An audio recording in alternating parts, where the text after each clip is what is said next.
Alright guys, welcome back to the channel. I'm Meister10 today. I'm going to be ranking every 3D Super Mario game.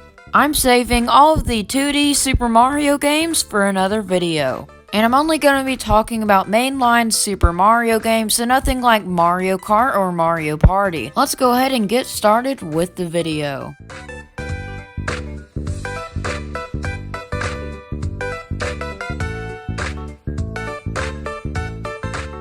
I grew up with Super Mario 3D Land, but looking at it back now, this game didn't really age that well. Super Mario 3D Land was released in 2011 on the Nintendo 3DS. This game didn't bring any new ideas to the Super Mario Bros. Formula at all, besides the game playing like a 2D game, even though it's a 3D game. But I'll talk more about that in a minute. This game kind of feels like a mixture of Super Mario Bros. 3, but also a mixture of a 3D Mario game. Let me tell you why. Super Mario 3D Land has many items from Super Mario Bros. 3, like the Tanuki tail. But why this certain game? Well, I really do know why. Nintendo knew this wasn't going to be the new 3D Mario game everyone's going to be talking about for years and years and years. This game is basically forgotten about, but they really brought these items back, like the Tanuki tail, because Nintendo wanted their older fans to pick up the 3DS console and play the game. But let's talk about the 2D to 3D kind of concept Super Mario 3D Land did. Super Mario 3D Land is obviously a 3D Mario game, you just read the title. But when you play Super Mario 3D Land for the first time, you come to realize it is a 3D title, but it plays like a 2D one. When you progress farther into Super Mario 3D Land Level 1-1, you realize there's platforms, a certain path you need to take, Goombas, Cheep Cheeps, normal Super Mario Bros. Items, star coins like in New Super Mario Bros., arrows, boxes, lifters to bring you up and down, trees that you can climb on. This game plays like a 2D Super Mario 3D game. But don't get me wrong, this is one of my favorite games ever made for the 3DS, but also one of my favorite games ever made by Nintendo. But Super Mario 3D games are some of the best games out there, and some games just don't compare to the other ones.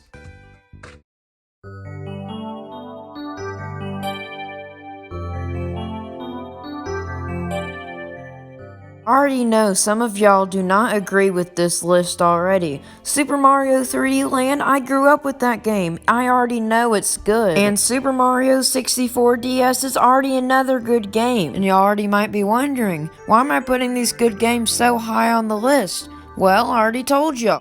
But Super Mario 3D games are some of the best games out there, and some games just don't compare to the other ones.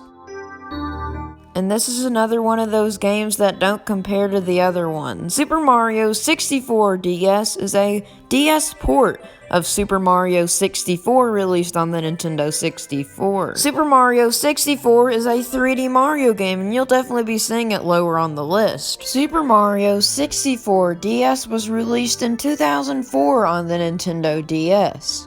But I will talk about the changes and the added new things. Super Mario 64 DS has 3 whole new characters that you unlock when you play through the game. Of course, you have the Super Mario, that's who you play as in Super Mario 64, the original one. You can definitely see when Mario hops out of the pipe, he is a little weird looking. The graphics on the DS aren't that good, it should have been ported to the 3DS. But the new characters we have are Luigi and Wario, and you'll eventually see Yoshi in a minute. Luigi is able to jump higher and do an insane backflip and start spinning. It definitely breaks the game. Wario is definitely the strongest out of the bunch. He's able to break these big stone blocks around the world. And of course, we have Yoshi. Yoshi is the starter character now for Super Mario 64 DS. He's able to flutter jump, of course, like he does in Yoshi's Island, but also throw eggs. Super Mario 64 DS has these new added mini-games. The minigames are pretty basic though. I actually do not own Super Mario 64 DS, but just looking at videos,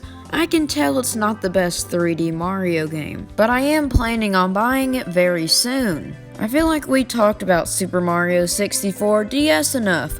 Let's go ahead and move on to the next 3D Mario game.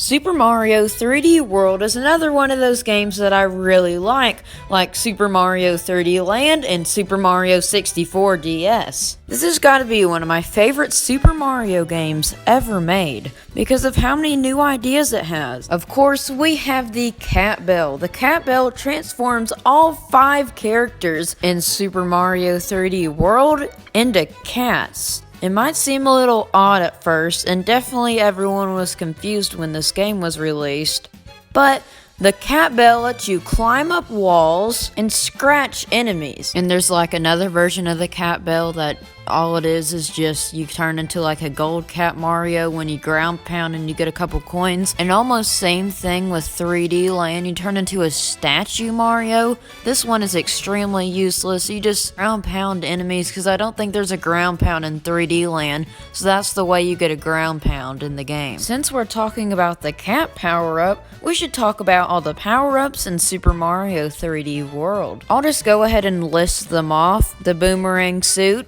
the superstar, the fire flower, the tanuki suit, the double cherry, the mega mushroom, and the gold tanuki suit. All of the items from Super Mario 3D Land return to Super Mario 3D World because once again this game plays like a 2D Mario game. Now let's talk about the characters in Super Mario 3D World. Of course, we have Mario and he controls smoothly. Next we have Luigi. Luigi is able to jump higher. Now we have Princess Peach. Yes, Princess Peach is being able to be played in Super Mario 3D World, and she can float with her dress.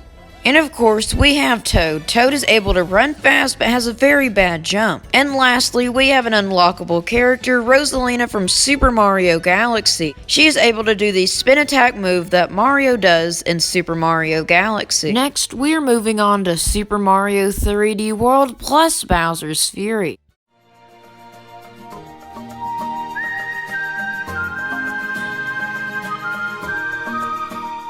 Now, I've already talked about Super Mario 3D World plus Bowser's Fury in my top 5 worst ideas Nintendo has ever had YouTube video. It was number 4 on the list, and I knew people would disagree with me. Super Mario 3D World is an already good game, but when they added Bowser's Fury, I didn't really like it at first, and I still really don't. Here's basically a quick summary from the video. Some flaws that it has is the game only takes about 3 to 4 hours to beat, and 100%ing it takes like 5 hours. But some good things are it's super fun to speedrun because of how short it is.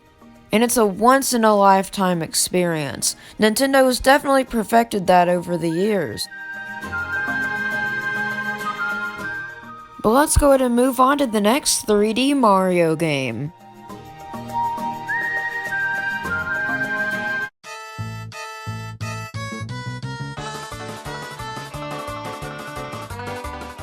Super Mario 64 was the first ever 3D Mario game released in 1996 for the Nintendo 64. Now we're getting into the big 3D Mario games. Super Mario 64 has one of the biggest speedrun communities ever because of how many glitches there are in the game, but the glitches makes the game so much fun. It's like the BLJ that lets you skip half of the game and can beat the game in less than 5 minutes. And I know you're like, that just takes all the fun out of the game. Well, it does, but it's super cool watching people do BLJs, and the game can be beaten in less than 5 minutes. That's crazy, and it's super fun to watch. And Super Mario 64 introduced so many new moves, like the double jump, the triple jump, the wall jump, the side flip, the back flip, the long jump, the ground pound, the crawl, the punch, the dive, the kick,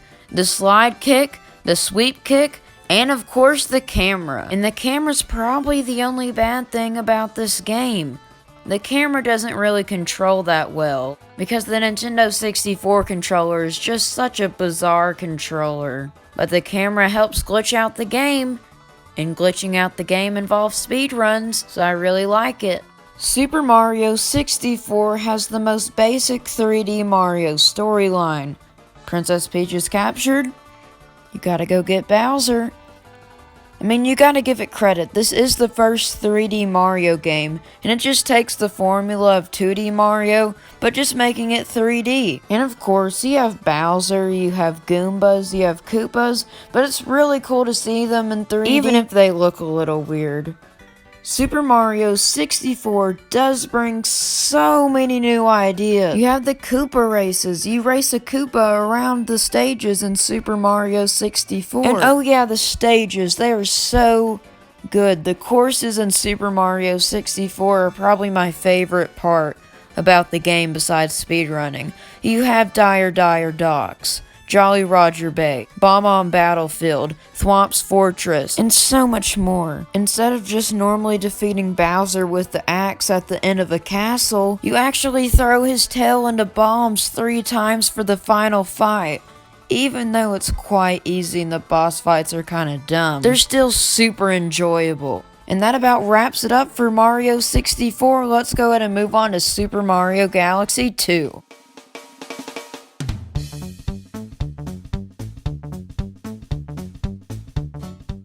Super Mario Galaxy 2 is number 4 on me talking about every 3D Mario game.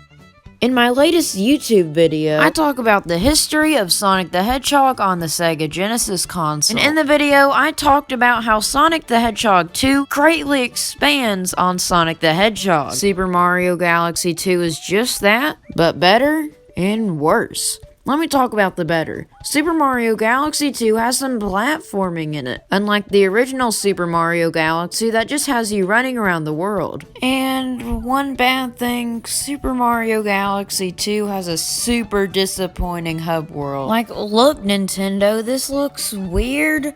I really like the idea though, but it's not really my favorite part about this game, and it's not really anyone's favorite part either. Like, we just had the Comet Observatory that houses every single world in a perfect, clean way, but also lets you practice in there. Starship Mario is extremely small, and it's just odd. And Super Mario Galaxy 2 has this goofy feel. Super Mario Galaxy, the original one, had these super intense and unique cutscenes, but Super Mario Galaxy 2 isn't really that. Super Mario Galaxy's player to help you through the game was Rosalina. In this game, she's some star person that helps you when you get stuck on a level, and the new person that helps you through the game is a big purple Luma. And I actually do own Super Mario Galaxy 2. I'm on like World 3, I think. The game is extremely fun. And you might be wondering, why is this number 4 on the list if I've basically only complained about the game? Well, it's a Super Mario Galaxy game, so it has to be high on the list. Now let's move on to number 3, Super Mario Galaxy, the original one.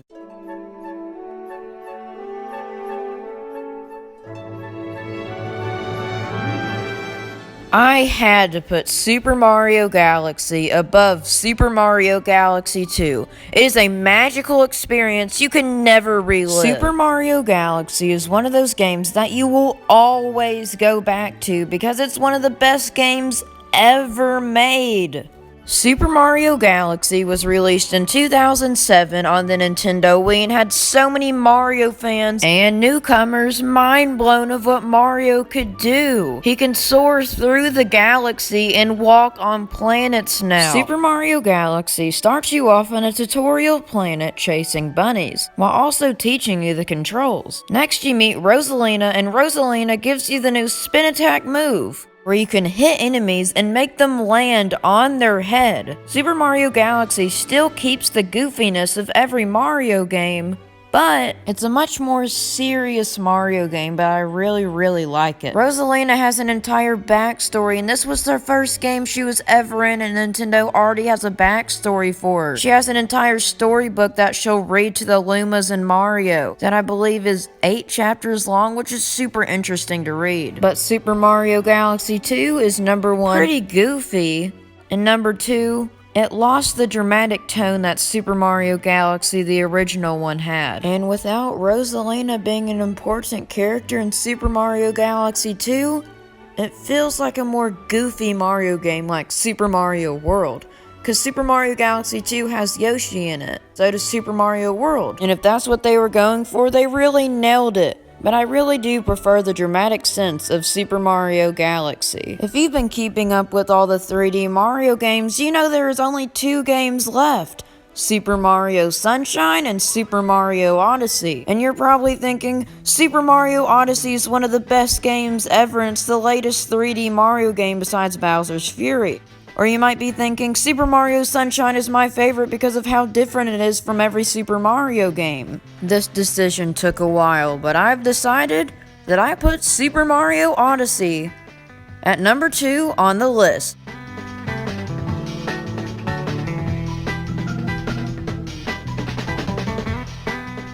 I've made 2 YouTube videos about Super Mario Odyssey, 100% beaten the game, and grew up with the game, but I put it at number 2 on the list for a reason. Super Mario Odyssey reminds me a lot of Super Mario Galaxy with the opening cutscene. The plot for Super Mario Odyssey is that Bowser comes and invades in his big new airship to the Mushroom Kingdom. He wants to marry Princess Peach and he captures Princess Peach and Princess Tiara. Mario tries to stop him, but in the end, Bowser stops him and throws him off the ship with his hat and his new suit. Mario lands in Cap Kingdom and is met by Cappy. Mario and Cappy team up. Cappy is basically the Luma/Rosalina guide to help you throughout the game. The Luma in Super Mario Galaxy was able to make you do the spin jump. In this game, Mario is able to throw Cappy and become the enemy that he throws it at. And Cappy is basically Rosalina because he helps you throughout the game and tells you the controls. There's many controversial things in Super Mario Odyssey, but there's many good things in Super Mario Odyssey. One of the bad things is that there are 999 moons in Super Mario Odyssey, and the reward is a joke. It's just a postcard with all the characters. 1,000 moons later, hours of work for a postcard. The moons are the collectibles that you collect in Super Mario Odyssey, like stars in Super Mario 64, shine sprites in Super Mario Sunshine, which I'll talk about later, and grand stars in Super Mario Galaxy. But some good things are, the game is quite decently long, not as short as Bowser's Fury, but still pretty short. Cappy is an extremely cool gimmick, there's tons of new enemies, but also returning characters, and so much more. Super Mario Odyssey is a good game, but Super Mario Sunshine has got to be my all-time favorite. Let's talk about it.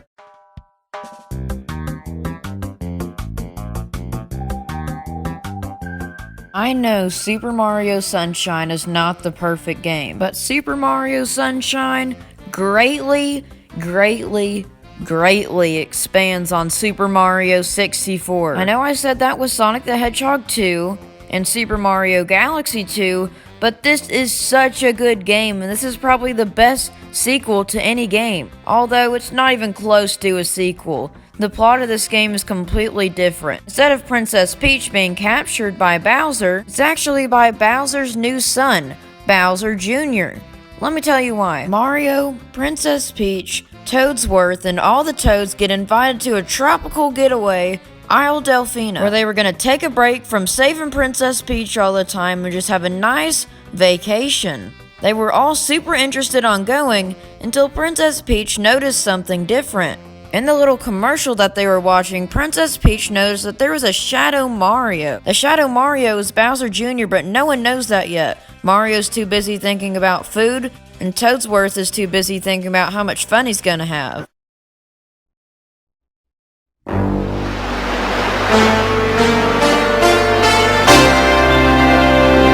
Super Mario Sunshine! Woohoo!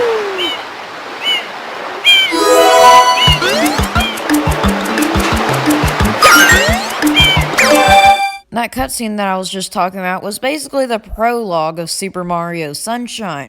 When the plane lands, it comes to a halting stop. Everyone hops out and investigates what happened. There's also voice acting in this game, and Toad's about to say his iconic line. What's this icky paint-like goop? It's moving!